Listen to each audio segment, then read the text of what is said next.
নমস্কাৰ এই মুহূৰ্তে আহি পৰিছে ৰাতিপুৱাৰ কেইটামান গুৰুত্বপূৰ্ণ খবৰ। আজি হৈছে 23 ফেব্ৰুৱাৰী।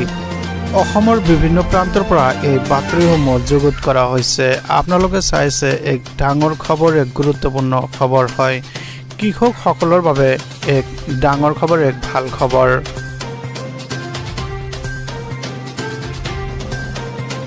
হয়, আপোনালোকে ঠিকেই চাইছে, আপোনালোকে ঠিকেই শুনি আছে। 16 নম্বৰ কিস্তিৰ ধন কিদৰে আপুনি লাভ কৰিব? হয়, PM কিষাণৰ 16 নম্বৰ কিস্তিৰ ধন আপুনি লাভ কৰিবলৈ সক্ষম হ'ব।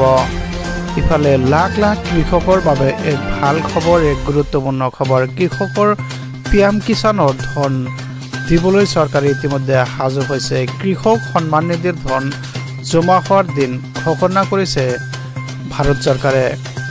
অৰ্থাৎ 28 ফেব্ৰুৱাৰীৰ দিনা কৃষকৰ একাউণ্টত জমা হ'ব 2000 কোটি টকা। দেশৰ লাখ লাখ কৃষকৰ একাউণ্টত ধন জমা হ'ব, সেই দিন ঘোষণা কৰিছে ভাৰত চৰকাৰে।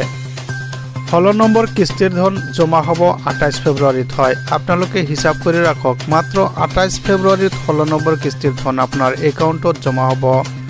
প্ৰধানমন্ত্ৰী কৃষক সন্মান নিধিৰ অফিচিয়েল ৱেবছাইটৰ যোগে এই বাতৰি প্ৰচাৰ কৰিছে। 28 ফেব্ৰুৱাৰীৰ আগতে ধন পাবলৈ কৰক এই কাম। হয়, আপুনি কেইটামান কাম কৰিব লাগিব। এটা কাম যদি কৰা নাই তেন্তে লাভ নকৰিব প্ৰধানমন্ত্ৰী কৃষক নিধিৰ সন্মান নিধিৰ ধন। অতি কম দিনৰ ভিতৰতে কৃষকে লাভ কৰিব 16 নম্বৰ কিস্তিৰ ধন। হয়, মাজত মাত্ৰ কেইটামান দিন। শীঘ্ৰেই কৃষকসকলে কৰিব লাগিব EKYCৰ কাম। যদি কোনোবাই EKYCৰ কাম কৰা নাই, সেই কামটো অতি সোনকালে কৰক। EKYCৰ কাম সম্পন্ন নকৰা কৃষকে লাভ নকৰিব কৃষক সন্মান নিধিৰ আঁচনিৰ এই ধন। ছেভ কৰি লওক, এটা বিশেষ নম্বৰ। হয়, এটা বিশেষ নম্বৰ জাৰি কৰিছে। টোল ফ্ৰী নম্বৰটো হৈছে 1800115526। এই নম্বৰত আপুনি যোগাযোগ কৰি সবিশেষ জানিব পাৰে। ইয়াৰ উপৰি ফোন এটা কৰিব পাৰে 01123। আৰু এটা এই নম্বৰতো আপুনি যোগাযোগ কৰি আপোনাৰ অসুবিধাৰ কথা জানিব পাৰে। আপোনাৰ যদি কিবা অসুবিধাত পৰিছে, কিন্তু এই নম্বৰত যোগাযোগ কৰি আপুনি জনাব পাৰে আপোনাৰ সুবিধা অসুবিধাৰ কথা, আৰু কি হৈছে সেইটো সবিশেষ জানিবলৈ সেই নম্বৰত কল কৰিব পাৰে। 16 নম্বৰ কিস্তিৰ ধন জমা হৈছে নে নাই আপুনি ঘৰত বহিয়েই চাব পাৰিব। হয়, আপুনি ঘৰত বহি কিন্তু চাব পাৰিব।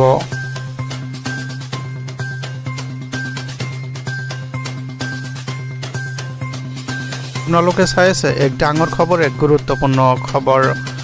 অসমত 9 লাখৰো ওপৰত কৃষক আছে। সেই কৃষকৰ সকলৰ বাবে অতি গুৰুত্বপূৰ্ণ খবৰ, অতি ভাল খবৰ। অসমৰ 9 লাখ কৃষকে এই প্ৰধানমন্ত্ৰী কৃষক সন্মান নিধিৰ ধন পাবলৈ সক্ষম হ'ব। হয়, আপোনালোকে মাজত মাত্ৰ কেইটামান দিনৰ পিছতে কিন্তু এই ধনৰাশি আপোনাৰ একাউণ্টত পোনে পোনে সোমাই যাব। আৰু ভাৰতবৰ্ষৰ লগতে অসমৰ কৃষকো কিন্তু এই আঁচনিৰ অন্তৰ্ভুক্ত হৈ আছে।